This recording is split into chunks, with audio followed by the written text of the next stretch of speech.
Mototsikl sotib olishni niyat qilganmisiz, ushbu xatoni hech qachon takrorlamang. Hozir bir akamiz keldilar. Juda ajib holat bo'ldi. Turistlar mana bu bayklarni xarid qilaman niyat qilib, naqd pul ko'tarib kelgan ekanlar. Bitta xato qildilar. Xotin yur, mototsikl sotib olgani ketyapman, tanlash bor deb olib ketdilar. Keyin bilan kelganlar buni o'tirib, ovozini eshitib, vajohatini ko'rib, hech ham buni xarid qilmaysiz. O'lamasa tortib, keyin qo'yarga qo'ydirmang. Eng shu ekan, sizga shu yarashdi deb Kumax skuterimizdan xarid qildirdilar. Akalar, ishoninglar, akam ming afsusda mayli mashinadan boshlab turing, Abubakir keyin almashtirib berasiz. O'zim boshqa bayk sotib olaman. Keyin sazasi o'lmasin deb ushbu 150 talik Kumax modelimizdan xarid qildilar. Bu texnikamiz ham akalar keyingi obnovleniya chiqqan. Ko'rinishlarini ko'rasizlar, juda ham chiroyli. Yonida dugalari bor, mototsikl tablolari bilan chiqqan. Pasatkalari, hamma narsalar juda ham chiroyli, yumshoq. Mana bu yerda telefon solib qo'ygani bardachvolari ham bor ekan, qarang.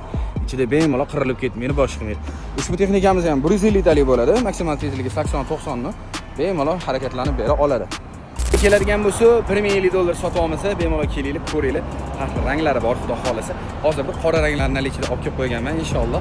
Aka, agar siz ham xarid qilmoqchimisiz, yo do'stingiz bilan, yo boshqa bo'lki bilan keling, keyin aslo olib kelishni o'ylang. Bo'lmasa mototsikl emas, skuter xarid qilishingizga to'g'ri keladi. Kuninglar xayrli o'tsin, sog' salomat bo'linglar. Agarda sizlarga mototsikl yoki skuterlar kerak bo'lsa, podpisatsiya bo'lib qo'yishingizni so'rab qolamiz. Sababi arzon narxlarda har xil sifatli modellarni 2 oylik kanaldan topasiz. Hammaga rahmat, xayr salomat bo'linglar.